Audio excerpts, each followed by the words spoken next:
ಶ್ರೀ ಪರಾಭವನಾಮ ಸಂವತ್ಸರ ಉತ್ತರಾಯಣ ಗ್ರೀಷ್ಮ ಋತು ಅಧಿಕ ಜ್ಯೇಷ್ಠ ಮಾಸ ಕೃಷ್ಣ ಪಕ್ಷವಾಗಿದೆ.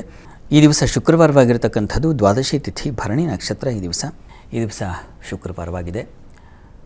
ಪ್ರದೋಷವು ಇರತಕ್ಕಂಥದ್ದು ಈ ದಿವಸ. ಈ ಸಂಧ್ಯಾ ಕಾಲದಲ್ಲಿ ಪ್ರದೋಷ ಪೂಜೆಯಲ್ಲಿ ಪಾಲ್ಗೊಳ್ಳುವುದು ತುಂಬ ಮುಖ್ಯ.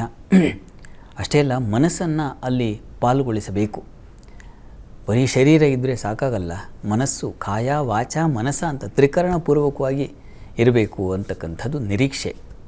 ಅದು ಶ್ರದ್ಧಾಳು ಒಬ್ಬ ಭಕ್ತನ ಒಂದು ಕರ್ತವ್ಯ. ಪೂಜೆಯ ಅವನು ಇರಬೇಕಾದಂಥ ಸ್ಥಿತಿ ಅನ್ನೋದನ್ನು ಹೇಳುತ್ತೆ. ನೋಡಿ, ನಾವು ಪೂಜೆಗೆ ಸಿದ್ಧತೆ ಮಾಡಿಟ್ಕೊಳ್ತೀವಿ, ಎಲ್ಲ ಪರಿಕರಗಳನ್ನು ಸಿದ್ಧತೆ ಮಾಡಿಟ್ಕೊಳ್ತೀವಿ. ಅವುಗಳೆಲ್ಲ ಯಾವತ್ತು ವಸ್ತುವನ್ನು ತಂದಿದ್ದೀರೋ, ಒಂದು ಹೂವು ಅದರ ಕೆಲಸವನ್ನು ಸಂಪೂರ್ಣವಾಗಿ ಮಾಡ್ತಾಯಿದೆ, ಒಂದು ಗಂಧ ಅದರ ಕೆಲಸವನ್ನು ಮಾಡ್ತಾಯಿದೆ, ಒಂದು ಅಕ್ಷತೆ ಅದರ ಕೆಲಸವನ್ನು ಸಂಪೂರ್ಣವಾಗಿ ಸಮರ್ಪಣೆ ಮಾಡಿಕೊಳ್ತಾ ಇದೆ. ಅಕ್ಷತೆ ಕಲಸಿದ್ದು ಆ ಅಕ್ಕಿ ಎಲ್ಲ ಹಾಗೆ ಕನ್ವರ್ಟ್ ಆಗಿಬಿಟ್ಟಿದೆ, ಅರಿಶಿನ ಸ್ವರೂಪ ಪಡ್ಕೊಂಡ್ಬಿಟ್ಟಿದೆ. ತನ್ನ ಮಟ್ಟಿಗೆ ಇನ್ನೇನು ಬೇರೆ ಬಣ್ಣ ಇಲ್ಲ ಅದಕ್ಕೆ, ಅದರದ್ದೇ ಅದು ಬದಲಾಗಿದೆ. ಭಕ್ತಿಗಾಗಿ, ಶಿವನ ಪೂಜೆಗಾಗಿ ಸಿದ್ಧವಾಗಿದೆ. ಒಂದು ಹೂವು ನಳನಳಿಸ್ತಾ ಇದೆ.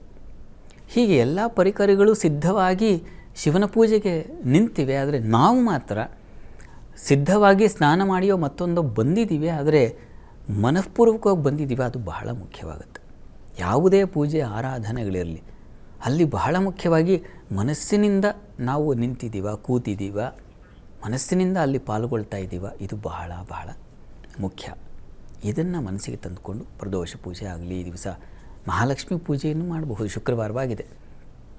ಹೀಗಾಗಿ ಎಷ್ಟೋ ಜನಕ್ಕೆ ಲಕ್ಷ್ಮಿ ಅಷ್ಟೋತ್ತರ ಶುಕ್ರವಾರ ದಿವಸ ಆ ದೇವರನ್ನೆಲ್ಲ ಚೆನ್ನಾಗಿ ತೊಳೆದು ಒರೆಸಿ ಶ್ರದ್ಧೆಯಿಂದ ಪೂಜೆ ಮಾಡುವಾಗ, ನೀವು ಪೂಜೆ ಮಾಡುವಾಗ ಹೆಣ್ಮಕ್ಳು ಮನೆಯಲ್ಲಿ ಪೂಜೆ ಮಾಡ್ತಾ ಇರುವಾಗ 108 ಕೂಗ್ತಾ ಒಲೆ ಏನಾಯಿತು, ಮಕ್ಕಳು ಸಿದ್ಧ ಆದ್ರೆ, ರೆಡಿ ಆದ್ರೆ, ವೀಕೆಂಡ್ ಬೇರೆ ಹತ್ರ ಬಂದುಬಿಡ್ತಾ ಇದೆ, ಕೊನೆ ವಾರ, ಈ ಎಲ್ಲ ತಲೆಯಲ್ಲಿ ಓಡ್ತಾ ಇರುತ್ತೆ. ಬಟ್ಟೆ ಒಗೆದಿದ್ದೀನ ಅಥವಾ ಇನ್ನೇನು ಮಳೆ ಬರೋ ಥರ ಇದೆಯಾ, ಒಣಗಿ ಹಾಕಬಹುದಾ, ಎಷ್ಟೊತ್ತಿಗೆ ಬಟ್ಟೆ ತೆಗಿಬೇಕು. ಸಹಜ ಇದು, ಹೆಣ್ಮಕ್ಳಿಗೆ ಮನಸ್ಸಿಗೆ ಬರ್ತಾ ಇದೆ. ಪೂಜೆ ಮಾಡುವಾಗ ಬಟ್ಟೆ ಚಿಂತೆ, ಪೂಜೆ ಮಾಡುವಾಗ ಕುಕ್ಕರ್ ಚಿಂತೆ, ಪೂಜೆ ಮಾಡುವಾಗ ಈ ರೀತಿ ಮನಸ್ಸು ಹರಿದು ಹೋಗ್ತಾ ಇದೆಯಲ್ಲ, ಇದನ್ನು ತಡೆದು ನಿಲ್ಲಿಸಲಿಕ್ಕೆ ಬೇಕು ಒಂದು ಅಣೆಕಟ್ಟೆ. ಅದು ಯಾವುದು? ಧ್ಯಾನ. ಅದು ನೀವು ತೆಗೆದುಕೊಳ್ಳುವ ಪ್ರಾಣಾಯಾಮದಿಂದ ಸಾಧ್ಯವಾಗುತ್ತೆ. ಪ್ರಾಣಾಯಾಮ ಮಾಡ್ತಾ ಉಸಿರನ್ನು ಏಕಾಗ್ರತೆಗೆ ತರತಕ್ಕಂಥದ್ದು. ನೀವು ಒಂದು ಉಸಿರನ್ನು ಎಳ್ಕೊಳ್ಳುವಾಗ ಮಹಾಲಕ್ಷ್ಮೀ ನಮಃ, ಉಸಿರನ್ನು ಬಿಡುವಾಗ ಲಕ್ಷ್ಮೀ ಸ್ತೋತ್ರವನ್ನು, ಅದನ್ನು ಹೇಳುವಾಗ ಆ ಉಸಿರಾಟದ ಜೊತೆಗೆ ಆ ನಾಮಾವಳಿ ಬೆರೆಸಿದ್ರೆ ಆಗ ಒಂದು ತಡೆ ಉಂಟಾಗುತ್ತೆ. ಆಗ ನಿಮ್ಮ ಮನಸ್ಸಿನ ಹೃದಯಾಳಕ್ಕೆ ಉಸಿರು ತೆಗೆದುಕೊಳ್ಳುವಾಗ ಹೇಗೆ ಶರೀರ ಹಿಗ್ಗುತ್ತೆ ನೋಡಿ, ಆ ರೀತಿಯಲ್ಲಿ ವ್ಯಾಪಕವಾಗಬೇಕು. ಆ ನಾಮಾವಳಿ ಹೇಳಿಕೊಳ್ಳುವಾಗ ನಮ್ಮ ಮನಸ್ಸಿನ ತುಂಬ ಆವರಿಸ್ಕೊಂಡಿದ್ದೀನಿ. ಈಗ ಶಿವನಾಮ ಹೇಳಿದೆ, ಈಗ ಲಕ್ಷ್ಮೀನಾಮ ಹೇಳಿದೆ, ಈಗ ಮನಸ್ಸಿಗೆ ಬಂದಿದೆ ಹೌದು ಅಂತ. ಈ ರೀತಿಯಲ್ಲಿ ಪೂಜೆ ಮಾಡೋದು ತುಂಬ ಒಳ್ಳೆಯದು. ಅದು ಮನಸ್ಸಿಗೆ ಹೋದಾಗ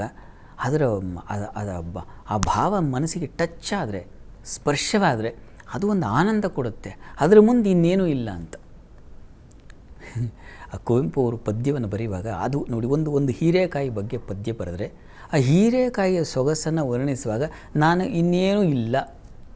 ಒಂದು ಸೂರ್ಯೋದಯ ನೋಡುವಾಗ ಅಥವಾ ಒಂದು ನಕ್ಷತ್ರವನ್ನು ಗಮನಿಸುವಾಗ ಅವರು ಹೇಳ್ತಾರೆ, ಆ ಹೀರೆ ಹೂವನ್ನು, ಯಾವುದೋ ಒಂದು ಹೂವನ್ನು ವರ್ಣಿಸುವಾಗ, ನಾನು ಸೂರ್ಯ ಇಬ್ಬರು ಬಿಟ್ಟರೆ ಇನ್ನೊಂದು ಗತಿ ಇಲ್ವಲ್ಲ ಇದನ್ನು ನೋಡಲಿಕ್ಕೆ, ಈ ಆನಂದ ತುಂಬಿಕೊಳ್ಳಿಕ್ಕೆ ಅಂತ ಬೇಸರ ಮಾಡ್ಕೊಳ್ತಾರೆ.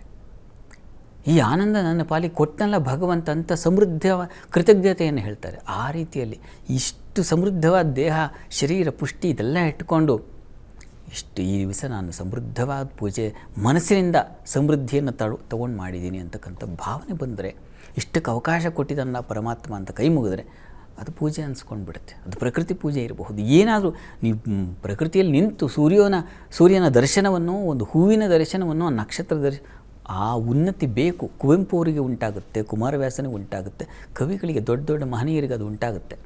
ಅಂಥವ್ರು ಎಷ್ಟೋ ಜನ ಇದ್ದಾರೆ ಬಿಡಿ. ನಮಗೆ ದೇವ್ರ ಪೂಜೆ ಮಾಡುವಾಗಲಾದರೂ ಅವರು ಹೂವಿನಲ್ಲಿ ಕಾಣುವ ಸೌಂದರ್ಯವನ್ನು, ಭಗವಂತನನ್ನು ನಾವು ದೇವ್ರ ಮನೆಯಲ್ಲೂ ಕಾಣಲಿಲ್ಲ ಅಂದರೆ ಹೇಗೆ? ಈ ತಾದಾತ್ಮ್ಯತೆ ಬೇಕು. ಇದನ್ನು ತಂದುಕೊಳ್ಳೋ ಪ್ರಯತ್ನ ಮಾಡೋಣ. ಆಗ ನಿಜವಾದ ಪೂಜೆ ಅನ್ನಿಸ್ಕೊಳ್ಳುತ್ತೆ.